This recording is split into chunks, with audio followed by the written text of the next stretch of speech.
तबाह तबाह करके रखा है सब पाकिस्तान में, तो वो लोग हमेशा लड़ते रहे। कई बार देखिएगा धार्मिक कुंठा वाले भारत में भी बहुत सारे लोग आएंगे जिन्हें ये संविधान ही पसंद नहीं, बहुत बार ये उठाएंगे। याद रखना, जिस दिन भारत धार्मिक लोगों के हाथ में आएगा, पहला निशाना बनेंगे दलित, छोटे जाति के लोग, पहला निशाना। याद रखो, जब संविधान नहीं था, जब अंग्रेज नहीं थे, जब मुगल नहीं थे, ना दिल्ली सल्तनत का राज था, ना मोहम्मद बिन कासिम आया, ना गौरी आया, ना गजनबी आया, ना बाबर आया, ना दलहौजी आया। आज से अब जाओ गुप्ता काल में, जाओ पुराने काल में, दलितों के पीछे बोरा बांध दिया जाता था। जब वो चलते थे तो फिर उस पीछे बोरा जो था रहता था, उनके कदमों के निशान मिटाते थे। आगे घड़ा बांधा जाता था कि हल्का सा कहीं थूक या पसीना ना गिर जाए, उसमें हो जाए। जाओ उस काल में जब यहाँ कोई विदेशी आक्रमणकारी नहीं होता था। याद करो, वहां पे दलित महिलाओं को त्रावणकोर में स्तन ढकने की इजाजत नहीं थी और नीचता की हद थी।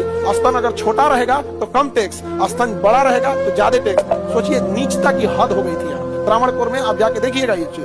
और सती प्रथा जो कहा जाता है, उसमें एक नलिनी नाम की महिला थी जिसके साथ इतना अत्याचार हुआ, जब उससे टैक्स मांगने डेली आ जाता था, तो हसुआ होता ना, हसुआ काटने वाला, फसल काटने वाला, तो जब संभ्रांत लोग आए तो उससे जब टैक्स मांगा गया तो कहा कि हम क्या मुंह से दिखाएंगे टैक्स, बाल बच्चों को क्या जवाब देंगे, पति को क्या बोलेंगे यहाँ पे। उसने स्तन ही काट दिया और कहा कि लो लो टैक्स, अब टैक्स देने की जरूरत नहीं। ब्लीडिंग की वजह से मर गई। जब उसका पति लाश जला रहा था तो उसने समाज की लाश जला, बड़े लोग देख रहे हैं यहाँ पर, जब उसका पति जलते लाश को देखा था ना, तो पहला पुरुष था जिसने सती हुआ था, जलती चिता में कूद के खुद मर गया।